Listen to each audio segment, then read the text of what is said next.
Imagine what would happen if your bones didn't support your body.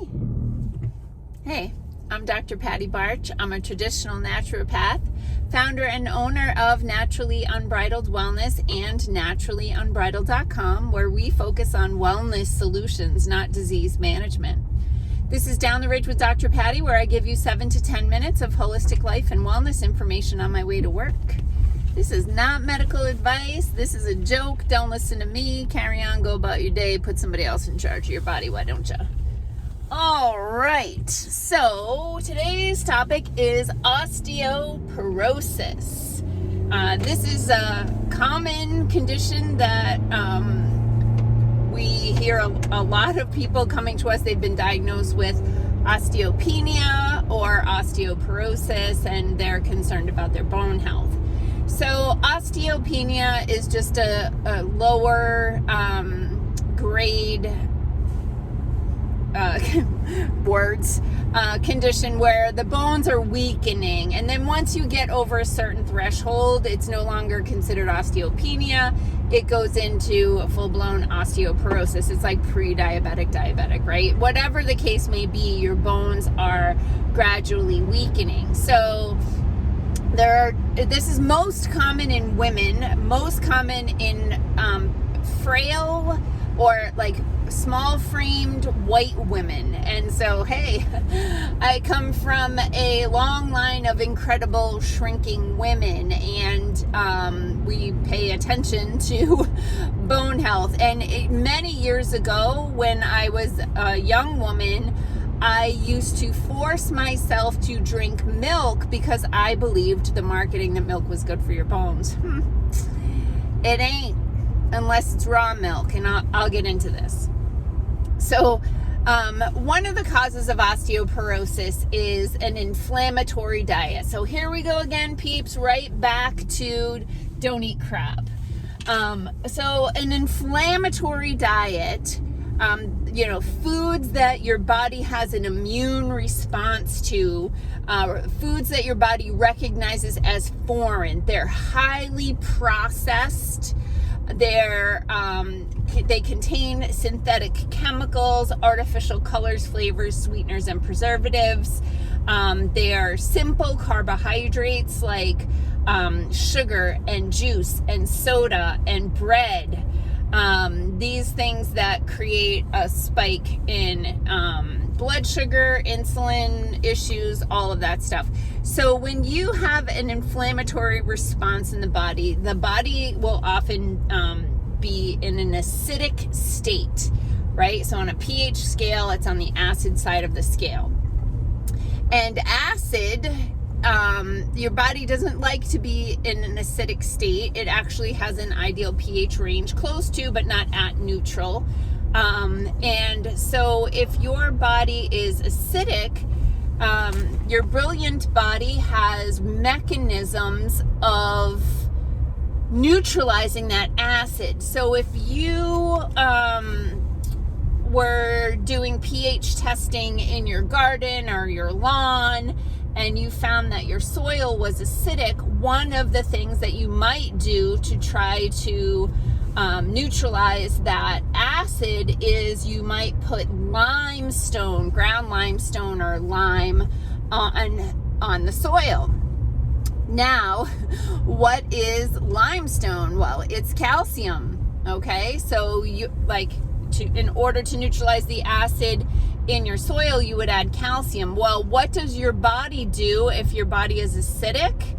It finds calcium to help neutralize that. And where do you store calcium? Well, you store a lot of it in your bones.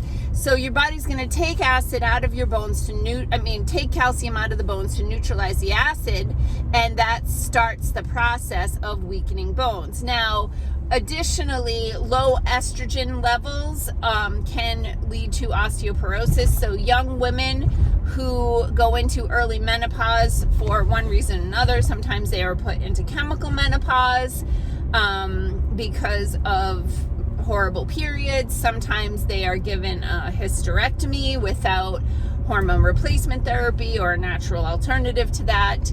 And these women have weaker bones because estrogen plays a role in bone modeling or building.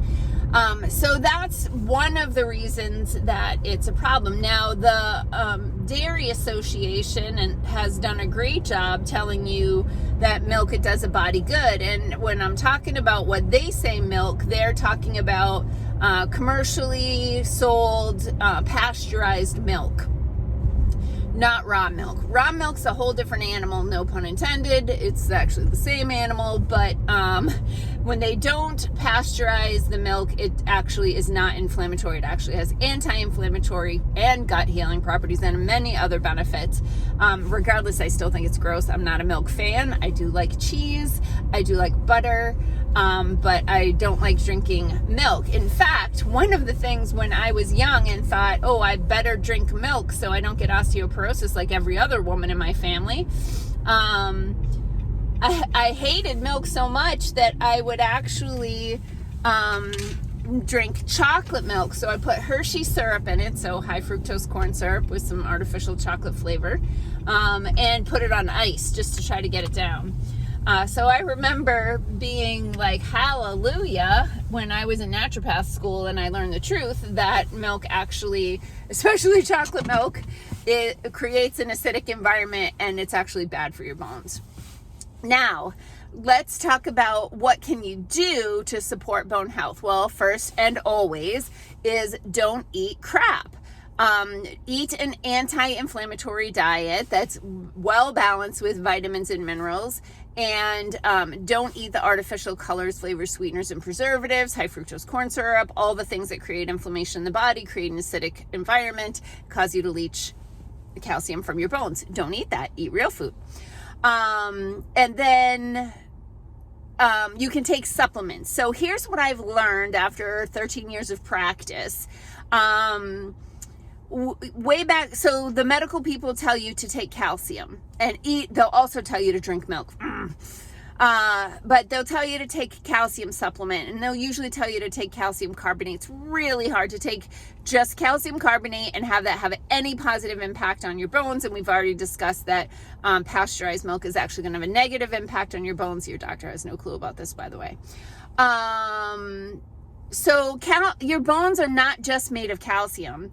So it's like saying if your house is only built of sheetrock, then go buy a whole crap ton of sheetrock and go build a house. It ain't gonna stand, right? Because you need to have 2x4s, you need to have windows and doors, right? You need a variety of materials to build the house, just like you need a variety of materials to build bone. So you don't just need calcium, you need magnesium and phosphorus and boron. So purchasing a bone specific formula can be beneficial. Also, vitamin D and vitamin K. So if you need to have vitamin D with vitamin K for optimal bone mineralization. So I'm not going to get into the science of that right now. Just make a note and look it up. Okay, then, so years ago, I used to just start women with osteoporosis by recommending just a bone supplement, calcium, magnesium, boron, all the things. And, we didn't have a ton of great results. Then I started thinking like, well, what holds those minerals together? Oh, it's collagen. Let's add some collagen into the body to support the connective tissue, not just the bones, but also the ligaments that hold the bones attached to each other, and the tendons that hold the muscles to the bones. Like, let's support the body with collagen, so we can build a really strong house. And we were able to stabilize